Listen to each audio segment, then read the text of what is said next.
শীতের আগমন মানে ঋতু পরিবর্তন বা কুয়াশা মোড়া সকাল তা কিন্তু নয়, এর সঙ্গে আনে স্বাস্থ্যগত পরিবর্তনও।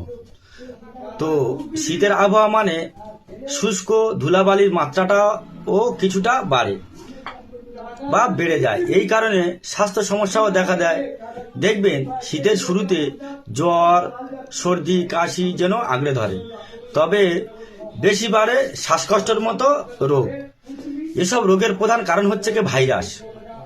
তো শীতের সকালে বা সন্ধ্যায় সর্দি কাশি থেকে বাঁচতে নিজেকে সবসময় উষ্ণ রাখবেন। প্রচুর গরম জল পান করা উচিত এবং লবণাক্ত জল দিয়ে গার্গেল করা উচিত। তো গরম জল পান করলে শরীর গরম থাকে এবং গলার আরামও হয়। তো উষ্ণ লবণ জল দিয়ে গার্গেল করলে গলা ব্যথা উপশম হয়। বিশেষ করে ঘাড় এবং বুকে উষ্ণতা প্রদান করুন, যাতে ঠান্ডা বাতাস আপনার শ্বাসনালীতে প্রবেশ করতে না পারে। হাঁচি বা কাশির সময় নাক মুখ রুমাল দিয়ে ঢেকে রাখবেন। শুষ্ক বাতাস শ্বাসতন্ত্রের জ্বালা কিন্তু বাড়াতে পারে। প্রয়োজন হলে গরম জলের ভাপ নিন।